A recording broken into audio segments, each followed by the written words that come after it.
Hey guys, welcome back to Jessin Reads Romance. I'm Jessin, and today I'm going to be talking about all the books that I want to read in November. This is my November TBR, and it's kind of ridiculous the amount of books that I'm putting on here.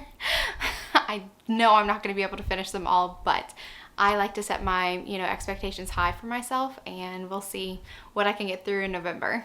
There are a few arcs that I need to get to that come out in November, and I still have not read them, which include A Duchess a Day by Kerry Michaels and How to Catch a Queen by Alecia Cole. I'm really excited to read these. I just have not had time, but I need to do them right away. I'm doing something a little bit different for this November TBR, but before I get into that, I do want to say that there is one new release that I'm really excited for, and that is Duke I'd Like to F, which is an anthology. The authors that are writing in this anthology are Sierra Simone, Joanna Shupe, Eva Leigh, Nicola Davidson, and Adriana Herrera. I've only not read Nicola Davidson, so I've read everyone else, and I'm so excited to see what they come up with for this anthology. And I believe it comes out on November 17th.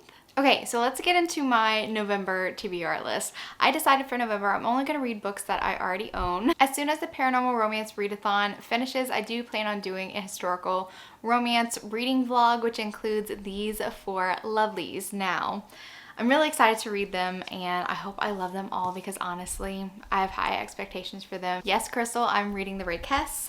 I'm also going to finally read Her Night with the Duke, which I've been dying to read. I know that a couple people are doing buddy reads of it right now, and I want to jump into it, but right now is the Paranormal Romance Readathon, so I cannot yet. Then I just got Love is a Rogue by Lenora Bell. Lenora Bell has been recommended on the podcast for a while now, especially on our exclusive monthly reviews, and this is the first book in one of her new series. I'm excited to start it. I think it's a Beauty and the Beast retelling. I'm not sure, but I'm really excited for it. We'll find out. And then My Last Duchess by Eloisa James. So I'm really excited. I love Eloisa James.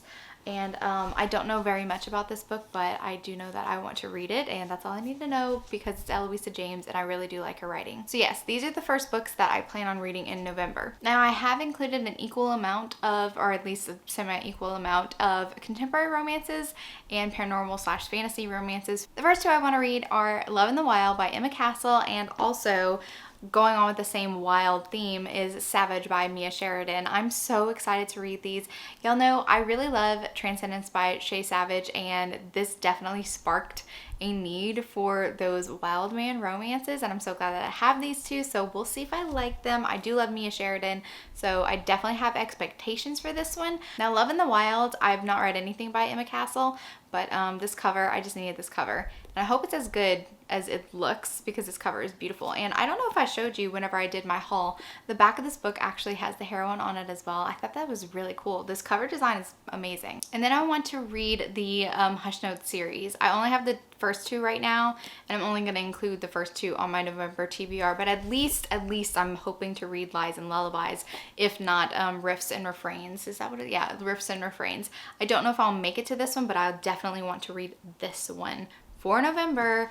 I'm just it has a lot of tropes that I really love, so I hope it's really good. Then I want to continue with the 10 Gypsy series. Riven Knight is the next book that I need to read. I do have the third book as well, but like I said, I'm trying to limit the number that I put on this TBR, and Riven Knight is the next one in the series. Gypsy King kind of left off at not a cliffhanger, but there's definitely an overarching kind of plot that I expect to see in Riven Knight, so I'm really excited to see where they go with this. I just double checked, and the heroine is Genevieve and the hero is Isaiah, and their romance was kind of teased a little bit toward the end of Gypsy King, so I'm really excited to dive back into this world. Then I definitely want to read A Lesson in Thorns. I know that this is supposed to be like a taboo, darker mystery series, and I'm really feeling that lately, as you will be able to tell because the rest of my reads are going to be paranormal after this, or fantasy, and I'm just really excited. I really love Sierra Simone's writing. I still need to read Sinner, and I know that a lot of people like Sinner more than they like Priest, but this is the first book in a series, and I think Jen from the Book Refuge really likes this series. I don't know if she said that the first book was amazing, but I think the later books are really good. I'm gonna have to go check her Taboo book club Discord to see if they said anything about A Lesson in Thorns, but I'm excited to read it, and I hope it's really good. The next book I want to read is Clean Sweep by Ilona Andrews, and it's not a very long book. It's quite tiny, so I think I'll be able to fly through this, and I just hope that at the end of it I don't want to binge the rest of them because I kind of want to stick to this TBR as much as possible, but I don't know. Ilona Andrus is one of my favorite writers. I'm not going to promise that I won't immediately start the second book and the third book. And I don't know how many books are in the series actually, but yeah, we'll see. This cover is really glossy. I'm so used to like matte covers, which I kind of prefer. But yeah, it's very interesting filming with those. And since the Paranormal Romance readathon is actually taking place right now, I want to read Raven's Song. I do plan on reading it for that readathon, and so it'll count as a November read. So this one, and I think that I'm going to jump straight into the next one, which is Heart Song.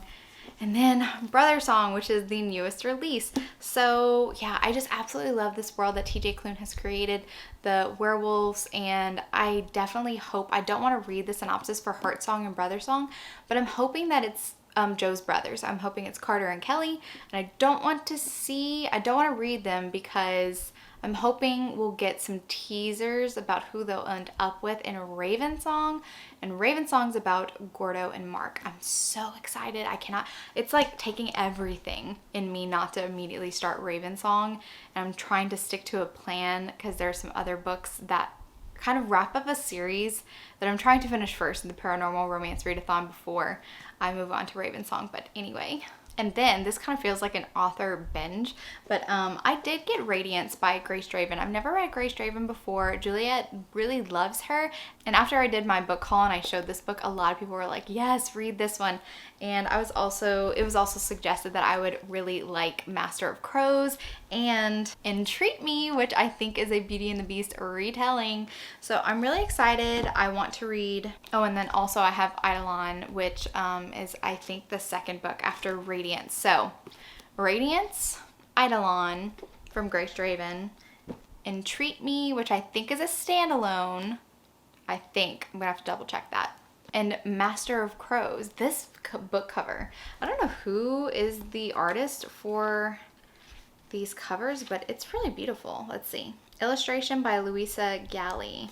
Interesting. I really like it. They're like kind of had like a painting like quality. I really like that in a fantasy and paranormal romance cover. I think it's very interesting, and a huge reason why I decided to get the physical copies of these books without reading them first on Kindle, which is normally what I do, typically what I do, especially for an author that I've never read before. And I'll also be reading the Bridgerton series during this month, at least part of it during November.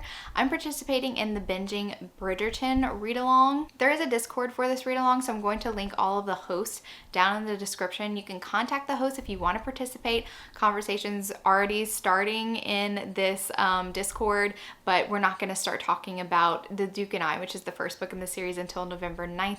I'm so excited to start it. I've read the whole series. I loved it. I've read them multiple times, and I know that there's a lot of first-time readers of Julia Quinn and of the series, and I just can't wait to see what they think about it. I'm definitely anticipating a certain discussion happening around The Duke and I, and I hope it's like a really good conversation that comes of it. But I'm definitely nervous to see what people think about The Viscount Who Loved Me. It's one of my favorite books in the series, but not everybody likes the hero, but I love the hero. But anyway, I will be doing a reading vlog for like the first couple of books that we read. I'll kind of split it up between like the first 4 books and the next 4 books before the Bridgerton Netflix series comes out in November. It's coming out on Christmas Day. I cannot wait. I'm so excited. All right, guys, that's all that I have for you today. If you like this video, give it a big thumbs up. And if you're not already subscribed to my channel, make sure that you subscribe. You'll be notified on any future videos that I do. Thank you so much for watching. And remember, life's better with a little HEA. Bye, guys.